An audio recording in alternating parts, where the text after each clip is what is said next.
Donc, je suis ingénieur en viticulture à l'Institut français de la vigne et du vin à Amboise, et depuis mon embauche, je travaille énormément sur le mildiou et les méthodes alternatives de lutte contre le mildiou. Pour commencer, il est quand même assez important de revoir d'où on vient. Et là, je me suis servi d'une présentation qui avait été faite par Bernard Molot de l'IFV, qui avait fait énormément d'essais phytosanitaires à l'époque. Donc, d'après toute sa carrière et tout ce qu'il a vu et l'évolution, on voit que dans les années 60-70, globalement, on avait des produits phyto qui étaient quand même assez méchants, avec par exemple l'arsenate de plomb qui était autorisé sur vigne jusqu'au début de la véraison. Donc on a quand même des produits phytosanitaires qui sont un peu de l'artillerie lourde. Dans les années 70-80, globalement, pour un problème, il y a une solution qui est un produit. C'est la façon de penser de ces décennies-là. Mais en parallèle, il y a une prise de conscience sociétale sur l'impact de ces produits phytosanitaires sur l'environnement et sur la santé. Dans les années 80-2000, là, on change un petit peu. C'est smoking please, pas de produits trop dangereux, on les utilise que s'ils sont nécessaires et rentables, c'est une notion qui est énormément réfléchie. On commence à voir apparaître les notions de seuil de nuisibilité, de rentabilité, et la perception sociétale et interne au niveau de l'agriculture est aussi modifiée par les scandales sanitaires qui sont la vache folle, le débat sur les OGM, et un petit peu la fin du rêve paysan où tout ce qui pousse est vert et il n'y a pas de maladie et tous les produits sont naturels et issus d'une agriculture paysanne. C'est un petit peu la fin de ce rêve-là et on passe doucement, dans les années 2000, à une limitation avec une application des produits phytosanitaires que si nécessaire et une absence de risque, un risque à deux volets, sur l'environnement et aussi sur l'utilisateur. En ce moment, la méthode utilisée pour les essais actuels, quand je suis arrivé à l'IFV et qu'on m'a demandé de travailler sur le mildiou, on m'a fourni les méthodes CEB. Et dans ces méthodes-là, qui sont mises au point par le ministère, par les industries phyto et des organismes professionnels, elle doit être révisée selon l'évolution des méthodes d'expérimentation et des techniques agricoles. C'est écrit dès la première page. Et elle est considérée comme la méthode recommandée pour étudier les propriétés d'un produit. Donc là, c'est la méthode CEB qu'on m'avait fournie. Vous voyez, il y a eu plusieurs éditions, 60, 70, 78, 91 et 2000. Quand je suis arrivé en 2011, c'est cette méthode-là que j'ai utilisée pour le mildiou, parce que je travaillais essentiellement sur le mildiou. Et on voit quand même des révisions régulières, mais une désynchronisation avec l'évolution des produits. On a eu des révisions tous les 10 ou 15 ans, mais qui ne suivaient pas forcément la réalité du terrain avec l'évolution des produits et des mentalités. Et avec des situations dans ces méthodes-là, qui sont les méthodes que l'on doit utiliser, des situations d'incompatibilité avec le biocontrôle, en particulier certains points assez sensibles sur les consignes de traitement. Donc pour les époques de traitement, c'est quelque chose d'assez classique, qu'on fait aussi pour les produits de biocontrôle. L'intervalle, le nombre de traitements et les intervalles entre les traitements dépendent des propriétés de la préparation, de son mode d'action et de la biologie du champignon et des conditions météorologiques. Donc là, on a tout dit, mais on n'a pas dit grand-chose quand même. Voilà, on nous laisse assez libre. Par contre, pour les traitements d'entretien de la culture, donc pour lutter contre l'oïdium, on a une liste de produits qui sont recommandés, mais qui peuvent aussi, dans les cas de produits de biocontrôle, interférer avec les produits qu'on teste et biaiser les résultats. Donc pour les essais, ces consignes-là peuvent nous amener à quelques écueils, comme l'incompatibilité pour l'intégration des produits de biocontrôle, donc comme je vous l'avais dit, avec des traitements de couverture qui sont potentiellement néfastes aux produits qu'on est en train de tester, et des contaminations extrêmes. Contamination artificielle et brumisation, pour s'assurer d'avoir énormément de mildiou, pour des produits dont les efficacités sont intermédiaires, on se retrouve dans des situations où les produits décrochent très rapidement et on a un peu de mal à évaluer son mode d'action et vraiment son efficacité globale, parce que très rapidement, avec des contaminations artificielles et des brumisations, le mildiou s'emballe et les produits qu'on teste se retrouvent très vite dépassés. Donc, d'où l'intérêt d'avoir maintenant des essais spécialisés pour le biocontrôle. On travaille de plus en plus à l'IFV sur ces méthodes-là, avec d'autres collègues, David Lafont-Angers, d'autres collègues dans le Bordelais, sur des méthodes un petit peu plus innovantes pour tester tous ces produits-là dans les meilleures conditions. L'idée, c'est que même des efficacités intermédiaires, maintenant, sont potentiellement intéressantes. Des produits qui étaient efficaces à moins 70% étaient mis aux oubliettes. Maintenant, si on les connaît mieux, on a les moyens de pouvoir les optimiser leur efficacité, et ça devient des produits intéressants pour la production, dans des cadres de pression différents, etc. Mais des produits aux efficacités intermédiaires peuvent quand même être intéressants. On a une nécessité d'appréhender les produits de façon un peu différente. Donc on a toujours une phase in vitro avec des essais de dose, de positionnement, mais aussi appréhender un peu mieux le périmètre du mode d'action.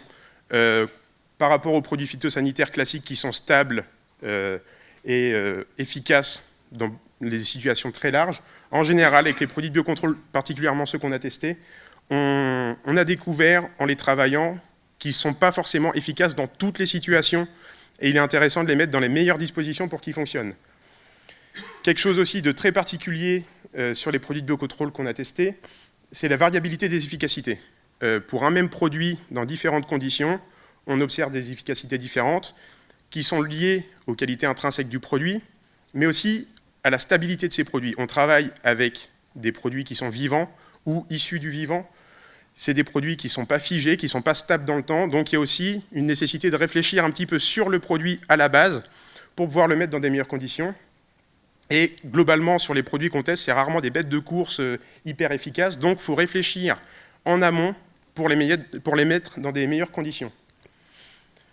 Donc, on a une adaptation des méthodes pour passer au champ, une réflexion globale qui n'est pas seulement sur le produit versus le pathogène, mais une réflexion globale de l'itinéraire technique et de la parcelle qui est utilisée pour les essais.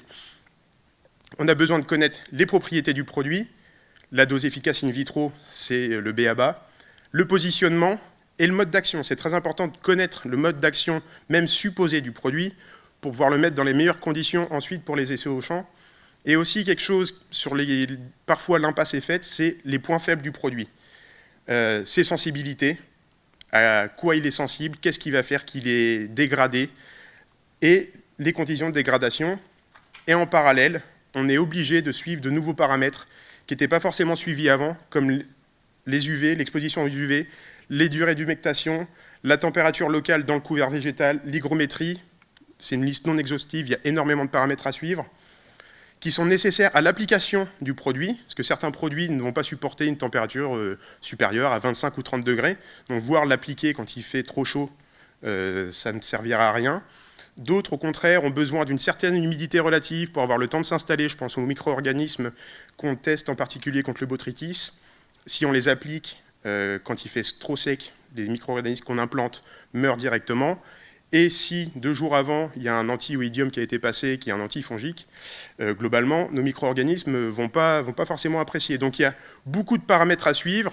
On se dégage de l'observation simple de la vigne, du pathogène versus le produit, mais on essaye de prendre en compte tout l'environnement de la parcelle et tout l'itinéraire technique qui lui est appliqué.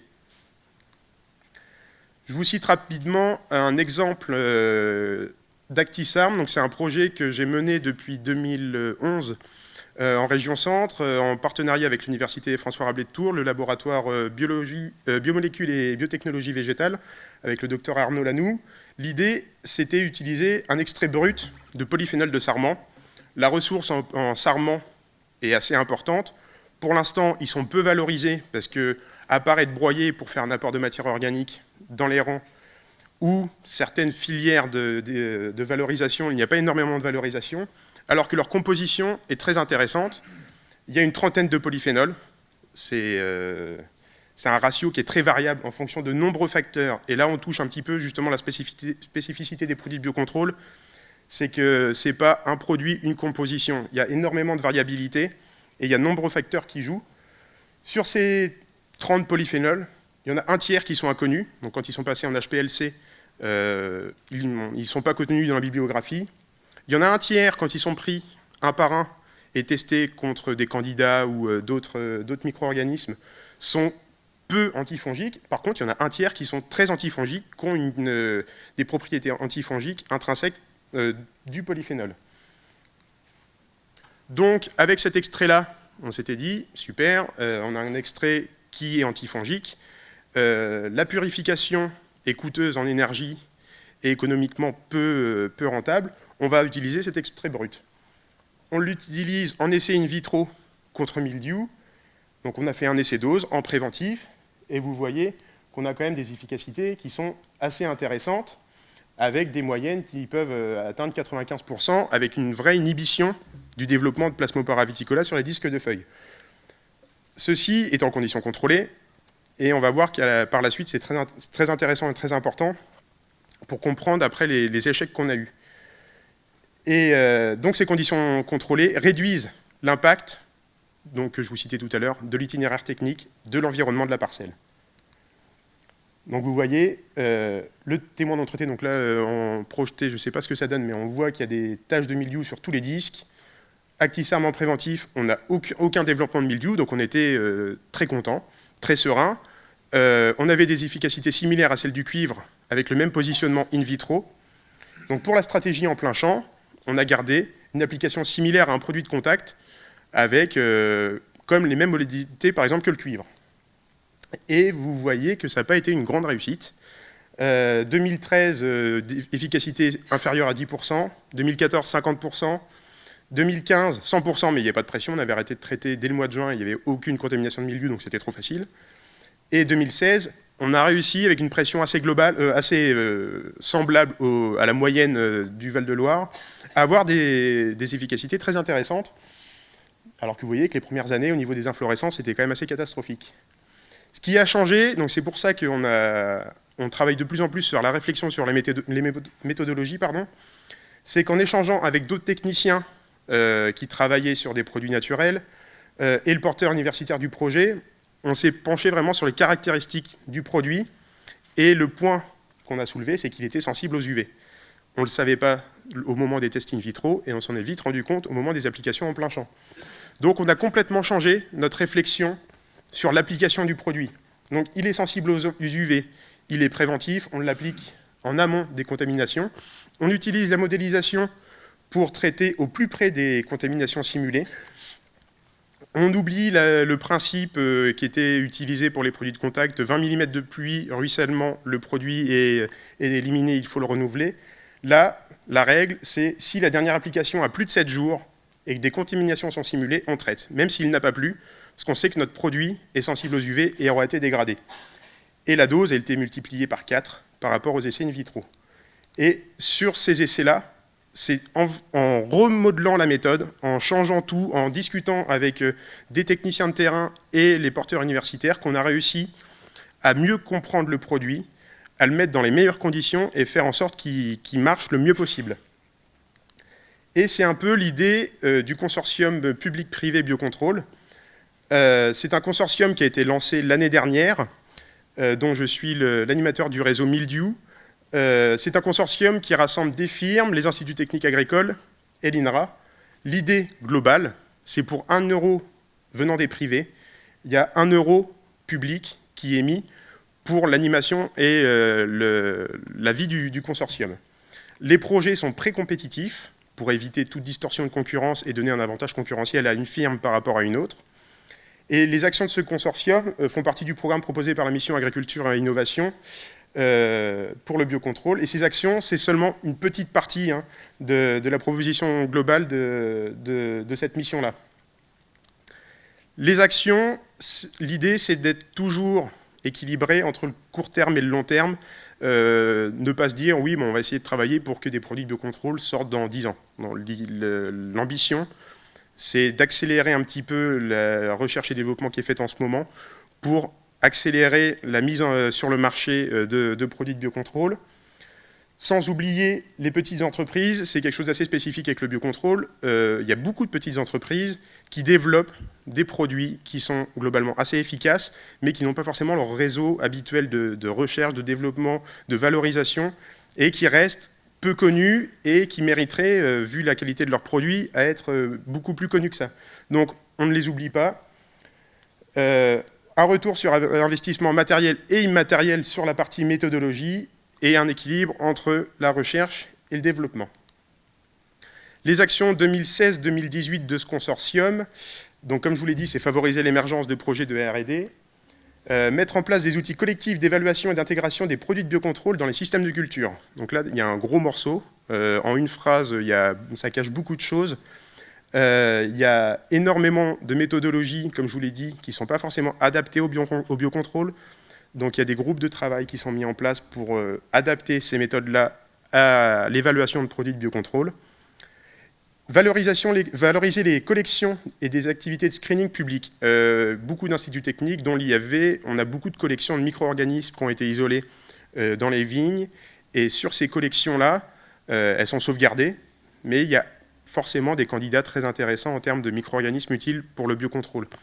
L'idée, c'est grâce au financement du consortium, on puisse regarder ce qu'il y a dans ces collections-là, les screener avec des nouvelles techniques qu'ils n'utilisaient pas forcément au moment de la mise en collection de ces souches, pour multiplier le nombre d'essais pouvant aboutir à un succès. Animer un groupe de travail, évaluation et réglementation, il y a beaucoup de travail à faire à ce niveau-là. En termes de réglementation, à chaque réunion du consortium, on commence par un point législatif avec les derniers décrets, les dernières définitions officielles qui ne sont pas forcément les mêmes entre les pays de l'Europe, entre les langues. On est assez souvent confronté à des obstacles de sémantique. Donc c'est quand même assez important d'être sûr qu'on parle tous de la même chose. Parce que biocontrôle, culture raisonnée, il y a beaucoup de termes qui globalement peuvent se recouper, mais qui sont très différents. Donc, pour la réglementation et l'évaluation, il y a un groupe de travail et de la coordination, de l'animation et la mise en réseau du consortium. Donc, suite à une enquête qui a été faite auprès des firmes qui sont associées au consortium, l'idée était de voir les priorités de recherche et les produits en cours de développement. Suite aux résultats de cette enquête, qui était anonyme, on sait qu'il y a beaucoup de produits de biocontrôle dans les tuyaux, dans les tiroirs, qui devraient sortir, selon les firmes, selon les stades d'avancement des produits, entre 2 et 5 ans. Mais beaucoup de firmes sont à un point où ils sont bloqués avec leurs produits. Ils n'arrivent pas à franchir l'étape d'après pour vraiment les valoriser, leur donner le petit coup de pouce nécessaire pour qu'ils soient au top pour la mise en marché.